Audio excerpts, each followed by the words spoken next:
It's so curious, wrote Colette. One can resist the tears and behave well in the hardest hours of grief. But then someone makes you a friendly sign behind a window or notices that a flower that was in bud only yesterday has suddenly blossomed, or a letter slips from a drawer, and suddenly everything collapses. Wow, how many of us have been there? We indeed are no stranger to the feelings of loss and heartbreak, but I suspect too many of us don't know how to navigate grief, how to deal with the dark and frightening, unexpected feelings of loss. Hello, I'm Susan Bartz Herrick, and I'm the moderator of Reinventing Yourself After the Storm. And today I would like to welcome my first guest, grief specialist Nancy Hull. You know, Nancy and I have been friends for years now, and like many of her friends, we agree she is positive and upbeat with a zeal for life and helping others. One would never have suspected that she has lived through scores, and I mean scores, of devastating losses. Those losses took her on a journey from being an integrative health coach through Duke Integrative Medicine to getting her certification from Grief Recovery Institute as a grief recovery specialist. Well, welcome, Nancy. Thank you, Susan. Okay, I'm going to start by asking you to tell us what brought you to the specialty of grief recovery specifically. What motivated you to choose to help grievers by becoming an advanced grief recovery specialist? Wow, that is an awesome question and ones that people I get asked all the time. So when I got my certification through Duke Integrated Medicine, I started seeing clients and in the Duke Wheel of Health, there's different areas, and one area is relationships and communication. Hmm. And what I was finding was that the majority of my clients, it wasn't nutrition, it wasn't exercise, movement, and rest. It was stuck. They were stuck in the relationships and communication piece of the Wheel of Health. And so I kept, this, I found it very curious that they would always bring up losses they had. And I Oh, thought to myself, because I've it, been through over like 28, 29 losses of different types and many, many deaths, I can spot it right on. wow. So in the fall of 2015, November 2nd, my mother-in-law was tragically killed by my father-in-law with a car. She was pinned between two cars. Oh my He should God. not have been driving, and they were in a Walmart parking lot, and that kind of sent me over the edge because I knew then that I needed help, but my clients needed help. So I had managed to navigate the grief before, but this was a whole different ball game. And 3 months earlier, my nephew had overdosed on heroin at the age of 25. Oh So no. I sought help from the Grief Recovery Institute. I wanted help, but I also wanted to get training to be able to help my clients. So in January, I went and January 2016, I went and became a specialist and started seeing clients. And it's uncanny how many integrative health coaching clients that are referred to me end up doing grief recovery. Really? So now my niche really is grief recovery. I'm known more for my grief recovery work than I am as for being an integrative health coach. Oh wow. Ah, well, okay, that leads me to a question here. We talk about grief. Is there a textbook definition? What is the definition of grief? I think we feel it, but is there a way to label or Definition. yeah. Well, it's interesting because if you look it up or you ask Alexa or whoever, they'll give you different definitions. But the Grief Recovery Institute, their two definitions are the feeling of reaching out for someone who's always been there for you, only to realize there's no longer there for you. They're no longer there for you. Oh, okay. Or the feeling of reaching out for someone or some event that should have been there for you but never was. Oh, And it's I heard also that. the deep Yeah. feeling of pain and sorrow. And for many people, the definition of grief is just I feel sad, when really it's much much deeper than that. Yeah, that makes sense. You had talked about a couple of your losses, and um, I know when you were talking about it can be for a person or for something that you thought might happen and that you were attached to, but that's no longer there. Can you share some of the forms Yes. that grief comes in? Well, there's over 43 different losses that we experience in a lifetime. And Wow. people don't realize this. And Wow, so that's we a lot. tend to think, yeah, we tend to think of it as death and divorce. Those are the two Right. things that come to our mind. Oh, if somebody didn't die, then why are they sad? Or if they didn't get divorced, I don't understand. But grief can come in the form of moving, sexual abuse, bullying, Uh, loss of friendship, loss of sense of community, yeah. loss of property. I mean, it goes on and on and on. And so a lot of times, what we think in life isn't fair, or what we think in life is just life, and we blow it off as that, Right. really it's loss, which turns into grief that's buried deep down. Right. And there's no scale, is there? I mean, it just when it happens to you, it doesn't, yeah, because I know a lot of people was say just like what you said, well, somebody didn't die, why are you sad?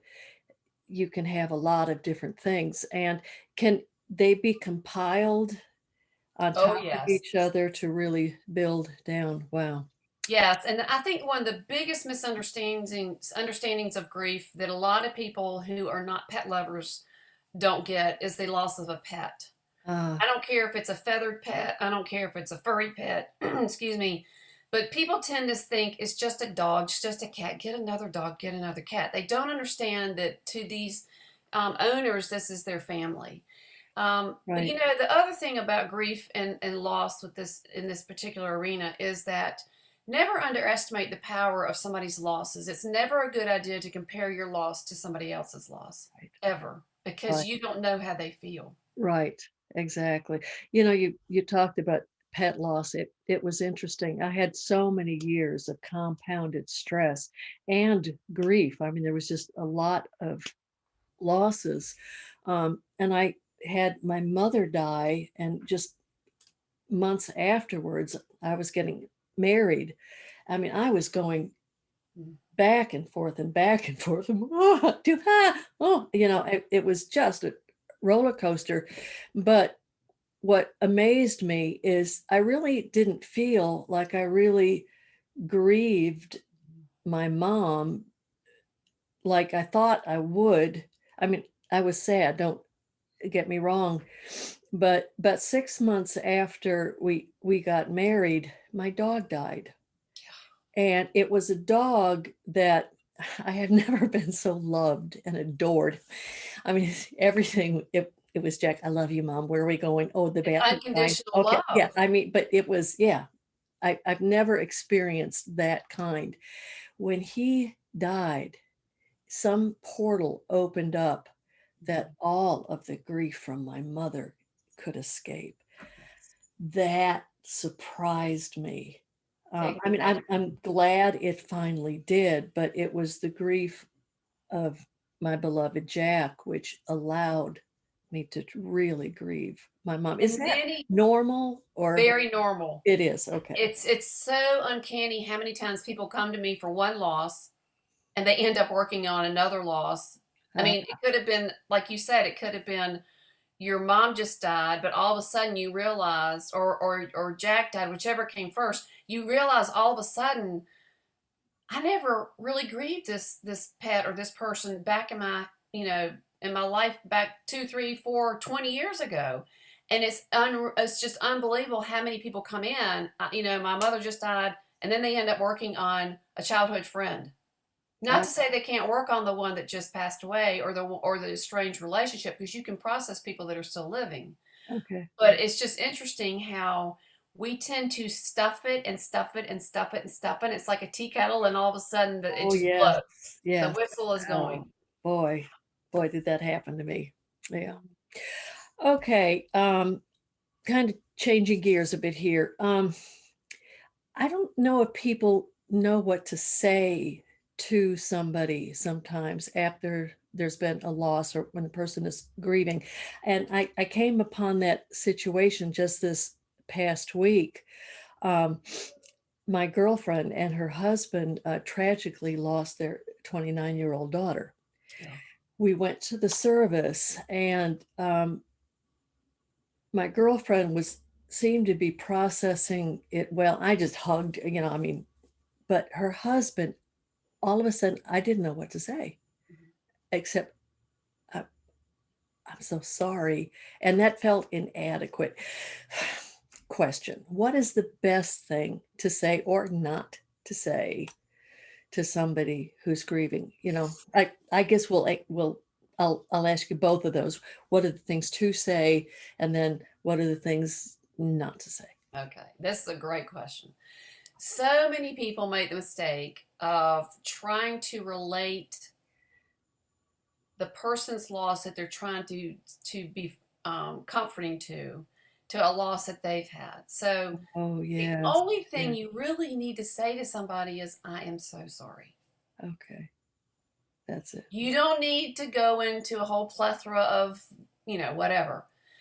Because what happens is the person doesn't need you to go, "Oh, I'm so sorry that your mother died." Well, when my mother died, Right. Right. people don't. That's what that says to the person is, I don't really, this isn't about your mother. This is about my Not mother my just mother. died, and your Right. relationship to your mother is totally different than their relationship. So you have to remember, every relationship is totally unique.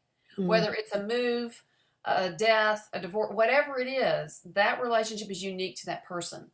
right. So the best thing to say is, "I am so sorry."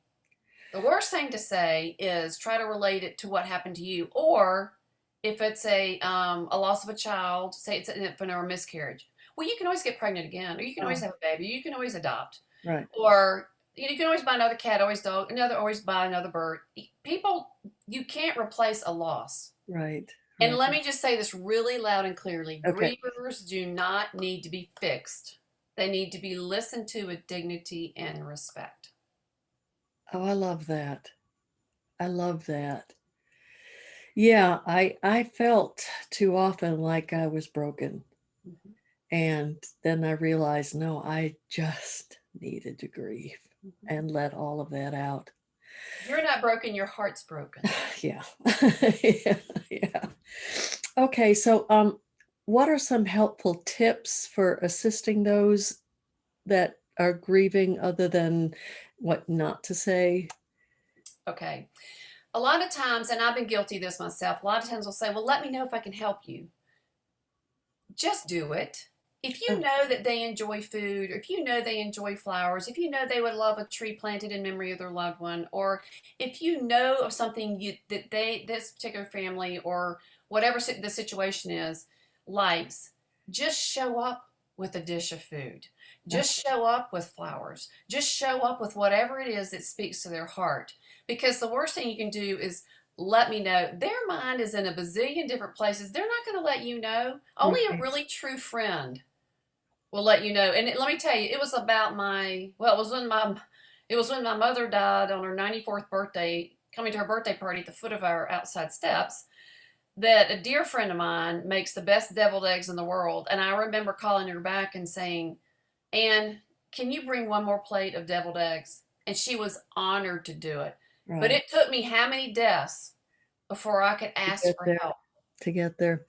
No, I remember back when I was 28, my father passed away, and it was from cancer, so it was a slow goodbye.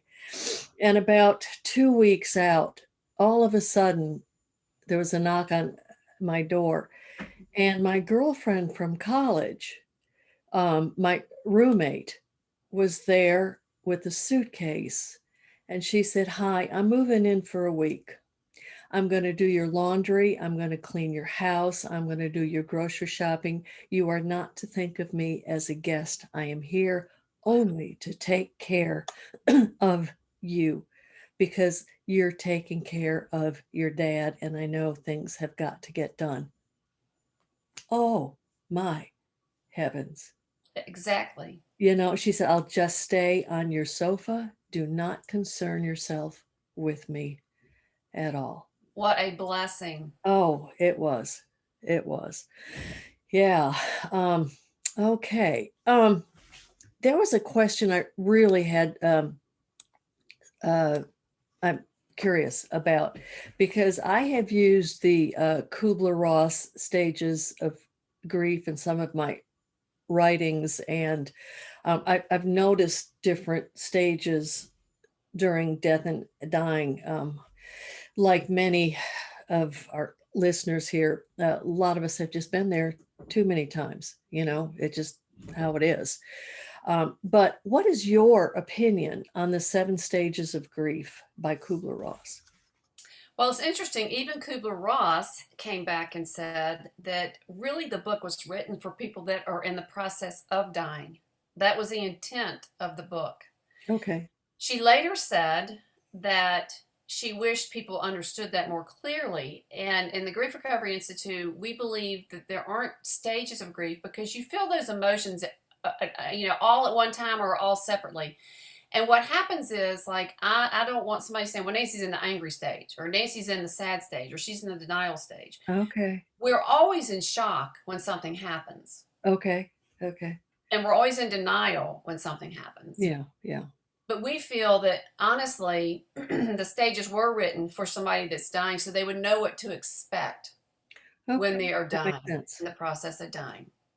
So we Uh, tend to look at it a little differently. Okay, but all of those feelings can just Yes. come and go and come and tumble. And wouldn't it be nice if everybody in the family was always on the same? Yeah, And but they don't. They're not. not. Grievers in the same family, or I'm working with a family right now, sadly to say, the 17-year-old took his life via gun. The 14-year-old found him. Oh my. Okay. There's a 21-year-old daughter and a 19-year-old son, and then the mother and father. And they are all grieving very, very differently. Oh wow. And you have to respect that. They are each unique individuals, and they're not going to grieve the same. And I keep telling them, you can't expect your brothers, your sisters, your parents to console you, because they could be having a good day and you could be having a bad day, and Right. they aren't going to respond the way you want them to respond because you're having a bad day. It's always Right. better to go to an outside source. Wow. Wow. Yeah, that makes sense. Mhm. How is what you offer different than Grief Share, hospice, or other grief support groups? I've got a lot of friends who've lost family members or children, like you said, and I know that they've found help through grief support groups. It took them a while to find how to connect, but what's the difference between those and specifically what you do? Very good question. Let me just start by saying I absolutely love hospice. My children, when they were little, had to go through hospice Kids Path, the art program there, because we had 9 deaths in 6 years when they were little, and it was a godsend for them. Hospice is an amazing program, and they offer free counseling and a lot of free services, which are Okay. excellent. The difference between, say, hospice and even, well, grief share, I will say this: grief share is only if you've lost a person. It's not if you've lost a pet. It's not Okay. if you've lost, friends due to a move. It's not if you've had a divorce. So grief shares through a lot of faith-based churches, but you can only work on a person.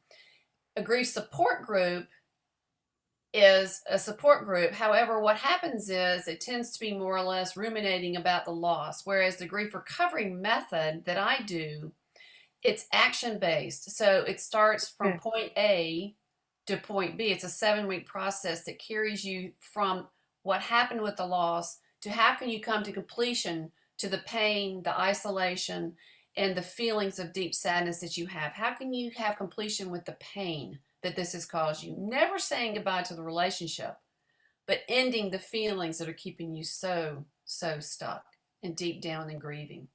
Okay. Wow. Okay. Good. Well, I am an academic, or was retired now, but I always like to look for the evidence. Is this grief recovery method um, evidence based? How does it Yeah. work? Yes, it is. Okay. So Kent State University actually did an evidence-based study with the Grief Recovery Method and the Grief Recovery Institute, and they found it to be very helpful. And if you go on the Grief Recovery Institute website, it'll show you, you can look up the research that was done. And one thing I love about the Grief Recovery Institute, and the reason they wanted to do it, is because it's all over the world. It's been translated. The book has been translated into over Oh, 20 languages. wonderful, And the wonderful. only area we're not in is Antarctica, but it's I mean it's in teeny little tiny little African towns. It's all over the world with specialists Wonderful. all over the world. So, and it's been around over 40 years. Wonderful. Wow.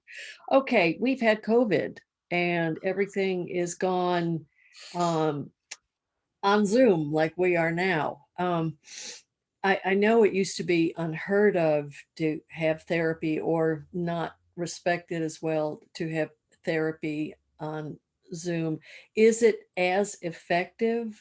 Um, do you see people on Zoom, even though now COVID is coming to an end? How does Yes, that work? that's a good question too. I actually went and got my training a year or two ago before COVID hit so that I could actually work with people on Zoom. And is it as Okay. effective? Yes, in many ways it is. Okay. I prefer in person, but I also love working. I mean, I have clients. I've had a client in Indiana, Florida, Tennessee, California. I've had clients all over. So the philosophy of the Grief Recovery Institute is to reach as many grievers as possible in the shortest amount of time. So that's one That reason makes they sense. allowed us Sure. to all of a sudden be able to do, before even COVID hit, to be able to see people on Zoom. And the way it works is that, again, I just meet once a week via Zoom, and we have our meetings, and I just email the assignment and mail them the book, or they can order it on Amazon. So some people really prefer in person. Now I am back in person with my local clients, and some people like that. The thing I miss the most about being virtual is I always offer a hug at the end of the sessions. Oh, uh-huh. And so we do virtual hugs, but I miss that when I can't see them, in person. Yeah. Oh, yeah. So do you do individual or group or both? And if somebody who's listening would like to get up with you now, tell us where you live and then how somebody could get up with you if Okay. they So might I, need help. I'm in Greensboro, North Carolina, and yes, I do groups. I was doing them when before COVID hit, and then COVID hit, and that kind of went south. So I have not reestablished a group as of yet because facilities are just now opening up where I would host the groups. Mhm. But I can work with anybody anywhere via Zoom. So literally, that's not a problem if you know somebody, in a teeny tiny town. And as a matter of fact, I actually saw a woman in this literally a one stoplight town up in the mountains. I saw her via Zoom, and so I can be anywhere to anybody. Now with groups, they're typically 8 weeks. In session person or on Zoom, it's 7 weeks, the process, unless we're doing when children grieve. That's a 4 week process. But that's a Okay. longer session too. So Okay, so if somebody is watching this and wants to get up with you, can they Facebook friend you and PM you with that? absolutely, they Okay. can Facebook. I'm Nancy K, the initial K Hull. You can email me. I'm gonna give you my simple email. It's Nancy Hull, 1982, the year I was married. I'm not trying to act like I'm younger than I am. At gmail.com. I can give you my fancy schmancy one, but that's a way Sure. to get hold of me. Or you can call me 336-686-1225, or text me. Nancy, thank you so much. I, I really appreciate you taking the time to come and talk to us today and to share your expertise. Any last words before we pop off? I do have a last word. I would Okay, say if you are grieving, the best gift you can give yourself is to seek help. And wonderful. even if you think you're not grieving, but memories are stuck in your crawl, so to speak, that keep Uh-huh. bubbling to the top, pay attention. Very good. Very good. Okay, my friend, thank you. And I can't wait until we can get together again in person. I can't either. Thanks for having me, Susan. Okay, bye bye.